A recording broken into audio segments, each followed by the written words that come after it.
CBSE board 2020 का आपको PYQ है, 3D का प्रॉब्लम है। इफ द टू लाइन, एक लाइन ये है आपको दिया हुआ है, लेकिन symmetrical form equation of line in 3D के फॉर्म में नहीं दिया हुआ है। 3 लाइन तो दिया हुआ, करना पड़ेगा आपको। दूसरा लाइन ये दिया हुआ आपको, ये भी इनकम्प्लीट है ये लाइन। और परपेंडिकुलर, फिर आपको वैल्यू ऑफ आपको ए, यहाँ अल्फा होगा या ए होगा, आप ए ही लिख देते हैं इसलिए हर जगह ए लिखा है वो। तो यहाँ क्या करने का, परपेंडिकुलर कंडीशन दिया हुआ है, 2 लाइन दिया हुआ है। परपेंडिकुलर का condition plus b1 into b2 plus c1 into c2, बार बार रिपीट किया जा रहा है। ये परपेंडिकुलर का केस है। अगर आपको पैरेलल का बोलता है तो a1 by a2 equal to b1 by b2 equal to c1 by c2। देखिए a1 b1 c1 a2 b2 c2, divide लगा देना है 3 जगह। तो ये हो गया पैरेलल का लाइन। आपको हमको चाहिए परपेंडिकुलर कंडीशन बोला है, लेकिन वो इनकम्प्लीट है। वो ये 3D जो इक्वेशन ऑफ लाइन है वो क्या है आपको, x minus x divide by a, B C को डायरेक्शन ऑफ रेशियो बोलते हैं। फिर y माइनस y, दो इक्वेशन है तो a1 b1 ले लिए, नहीं तो 8 b लिखते।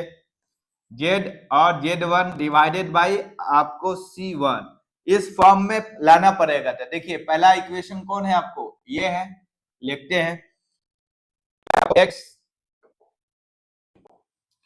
यहाँ आपको इक्वल टू 5 लिखा है, फिर यहाँ ब्रैकेट है y है और माइनस 3 माइनस a है इजकल टू आपको z minus 2 divide by minus 2 है। इस फॉर्म में लाना है आपको। तो x माइनस आपको यहाँ 5 कर दिए, यहाँ नीचे कुछ नहीं है तो 0 मानेंगे आप। यहाँ y और 3 minus a equal to z divided by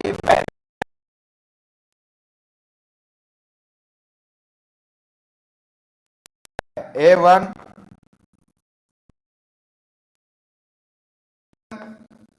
जो इक्वेशन ऑफ लाइन 1 का ये 0 आया है एक,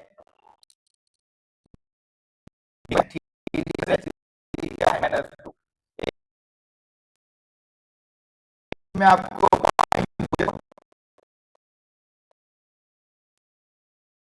तो 5 होगा।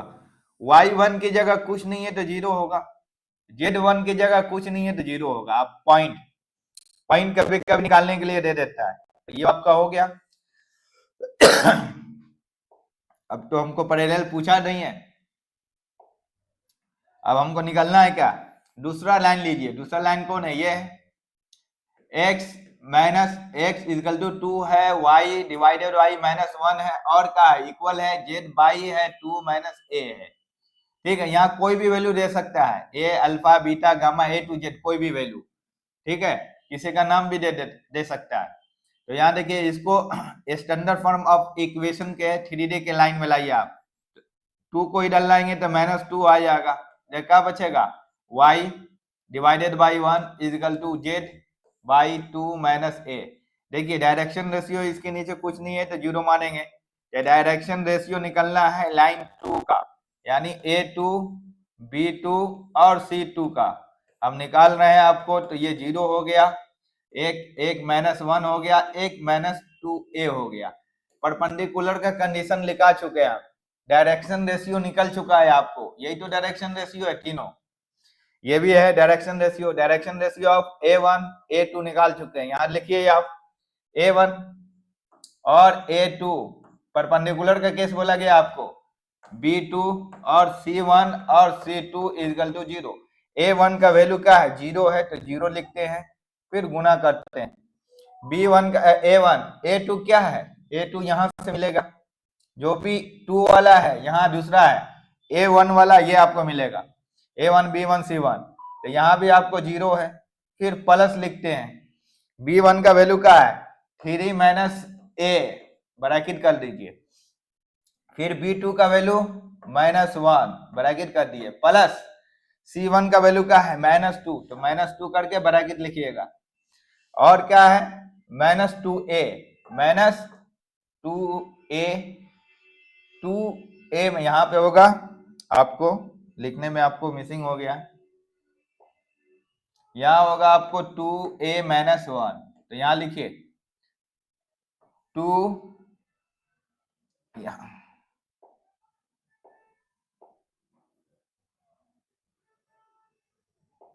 ब्रैकेट लीजिए 2 माइनस a लिखिए इजकल टू आपको 0, सबका वैल्यू लिख चुके हैं, ये तो आपको 0 हो गया, ये इससे माइनस से मल्टीप्लाई करेंगे तो minus minus into minus plus a, यहाँ -4, तो यहाँ माइनस आ जाएगा आपको, ये इसका निशान हटाइए और माइनस, यहाँ पे आपको माइनस इंटू माइनस, माइनस हो गया 2 इंटू 2 4, फिर माइनस इंटू माइनस यहाँ प्लस हो गया और 2a हो गया इजकल टू 0।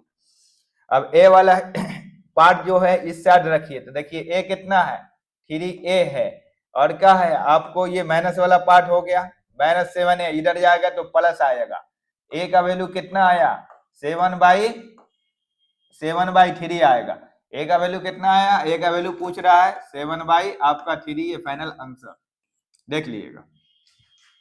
नेक्स्ट